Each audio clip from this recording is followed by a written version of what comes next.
Welcome everybody to the channel. If you like unboxing and you like wrestling in general, please like and subscribe so you can see more content that I make.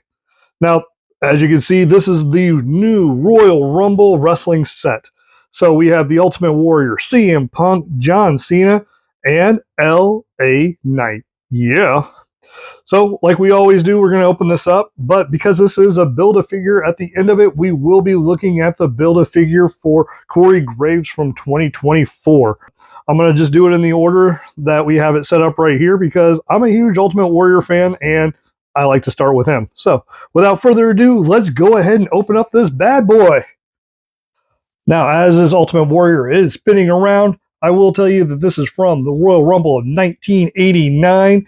This is when he's having that amazing pose down with the Ravishing Rick Rude, which is kind of funny because the bar that he's holding is like a weight thing that he could bend back and forth. But actually, Ravishing Rick Rude is the one who brought it in and ultimately hit the Ultimate Warrior over the head, starting like one of their classic feuds going into WrestleMania 5 for the Intercontinental title. Now, this is Ultimate Warrior 1980 won the Intercontinental title back in 1988 SummerSlam. So back then, there weren't a whole lot of pay-per-views in between then. It went SummerSlam, Survivor Series, Royal Rumble. So the Ultimate Warrior is very, very popular, obviously because he's the Intercontinental Champion, but he still hasn't gotten all the glitz and glamour that he did after WrestleMania 6. So this is pretty plain Jane. You can see where his face paint is red, white, and blue, but not like the over-the-top colors that you'll see later on in his career. White tights. I think it always makes everything look nice. Overall, I have to say that this Ultimate Warrior looks really, really cool. I'm glad that they added that accessory, the Intercontinental Champion, because you know that they've had those championships multiple years. They don't really have to retool them or anything like that. So kind of lost on that one. But, you know, beggars can't be choosers, I guess, at this point. We've got another Ultimate Warrior, so that's awesome. So let's go on to the next one, which is going to be a very young CM Punk. Now, as I said before, this is a very young CM Punk. This is CM Punk 2010. This is right after he left his ECWA cult leader. Really good wrestling matches that he'd put on, but wasn't a very big fan of that, like, cult type CM Punk.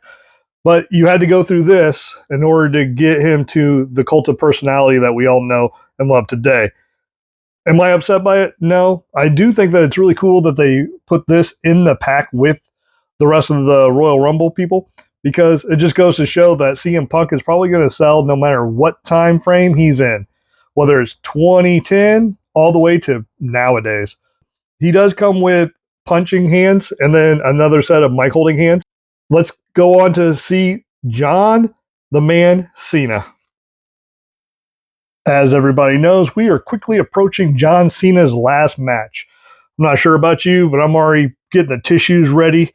Man, it's going to be a hard night to watch, seeing John Cena finally step away from the ring. But until then, we are able to still glorify him in all of his glory.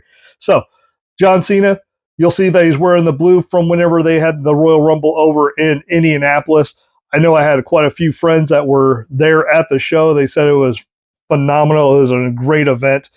I mean, John Cena right there hanging in. I thought he was going to win it and go on to WrestleMania, but ended up being the night that the Yeet took place. So, really cool. One of the things I always like to kind of do with one of these types of unboxing is kind of guess who got the most money for the retooling.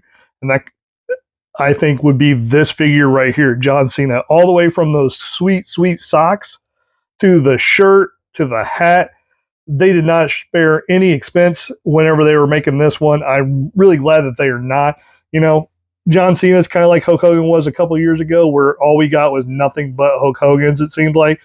I am here for the John Cena. Now, one thing is I'm still waiting for the John Cena whenever he's in St. Louis, which is the last time I saw John Cena, so I'm hoping that they come out with that shirt. I know it's just a shirt to some people, but for some reason I can say I was there. So anyway, really like this. We got our two older characters, which were the young CM Punk and the Ultimate Warrior, obviously. Now we have present day John Cena. So next up, we got to get present day LA Knight. Yeah. Now, this LA Knight is from whenever he took on Bray Wyatt in the Blackouts match. really kind of glad that they put this in a series where you have to buy all of them in order to get like the build a character, because it helps you kind of decide, hey, I'm going to pull the trigger because not only is it a really cool match, but now I also get a build a figure out of the deal. That's even better. The reason why I'm saying that is because we've gotten a lot of LA Knights, we've gotten Ultimates, we've got basics, we got elites, gotten a lot of LA Knights, and they don't really change a whole lot. The color of the tights are about the only thing that changes. Now, what puts this one apart from the other ones, I feel, is because this is Bray Wyatt's last match. I think it's awesome that we're able to have both Bray Wyatt from his last match and LA Knight from his last match. You can kind of put that together with your set, but um, Bray Wyatt, one of the greatest wrestlers of all time. LA Knight put on a heck of a match for him in that match. It was kind of his like comeback for the Fiend. Unfortunately, after that, we all know what happens. So LA Knight, very, very basic, but once again, I'm glad that they put him in there. And I am really glad that they put the kendo stick. What I think would be really cool is if they would have made it to where it would glow in the black light. I don't know if it does or not because I don't have a black light, but kind of like they did with the Fiend, I think that'd be kind of neat. Now, if I were to rank these, I would have to go with John Cena, obviously being number one. Then we have the Ultimate Warrior because he's one of my favorites. CM Punk and LA Knight kind of right there at the end. But we're not done because now we have the build a character, which is the voice of the WWE, Corey Graves. Him, Michael Cole, amazing. What Corey Graves brings to the table is that old like Jesse the Body Ventura type of commentary. He's not quite a bad guy. He's not quite a good guy. He's just somebody who's going to try to get under your skin. Let's build that Corey Graves. Wow, look how good that Corey Graves looks. Nice three-piece suit, looking good and dapper. I like that it also comes with a headset, so something they didn't have to throw in, but they did, so I really like that. But Corey Graves, the last time we got one, I think we got him in a basic. Now he's kind of an elite figure.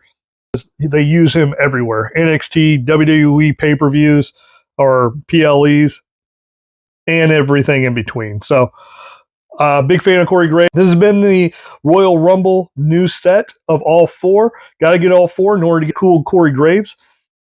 Until next time, be nice to yourself. Be nice to others. Hope you had a good time. Please like and subscribe. Tell your friends. Have a great day, and we'll see you next time.